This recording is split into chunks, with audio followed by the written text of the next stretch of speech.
E.T. home phone. The fact I was doing TV, which for me was going to be kind of a USC postgraduate program on the way to making feature films, that's how I regarded television. It was a learning process. I had never directed anything professionally. The crew on my film numbered 9, 10 kids my age. So I was making movies at 12. They were 12, 13. I was making movies at 17, 18 in college. They were 17 and 18. Now I was doing my first television show starring Joan Crawford, no less. And the average age of the crew, that numbered well over 75. Steven Spielberg began his movie-making career with a movie called Duel, which is about a psychotic tanker truck. I'd like to report a truck driver that's been endangering my life. David Mann.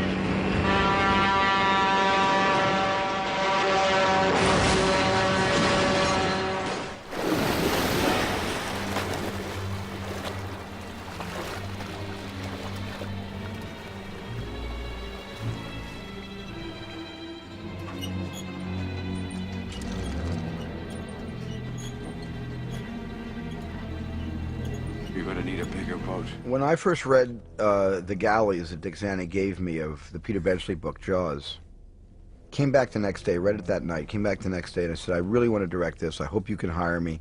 And at the time there was another director attached and I wasn't, he said, I'm not going to be able to hire you. I wish I could, but there's somebody else involved making Jaws.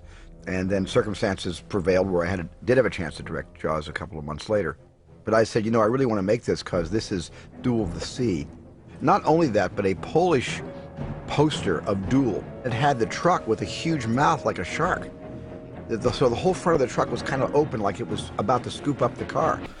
Studio producers Richard E. Zanuck and David Brown offered Spielberg the director's chair for Jaws, a thriller horror film based on the Peter Benchley novel about an enormous killer shark. Spielberg has often referred to the grueling shoot as his professional crucible.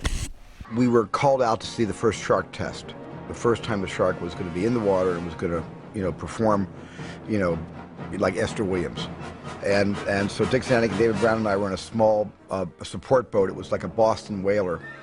And the shark came out of the water beautifully. I mean, it was supposed to breach and head first and explosion of water. And it did that. It came right out perfectly. And then the head kind of went back down like a submarine, and then there was an explosion of bubbles, and then the tail came up in the other direction, tail first, and then the tail sort of fell over that way. There was another explosion of bubbles, and then there was one final explosion of bubbles, then it was eerily quiet. Welcome to Jurassic Park.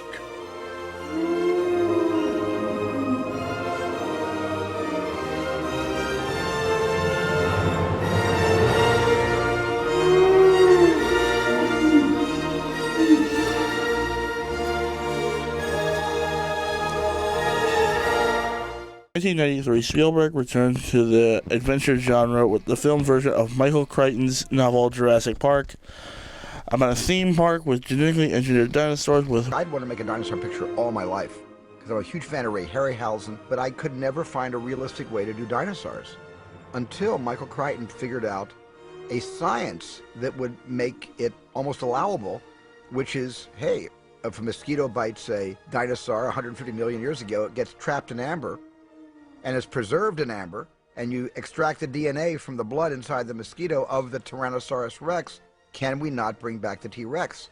And it was enough credible science that I went, that is one of the most genius combinations of science and imagination I had ever witnessed.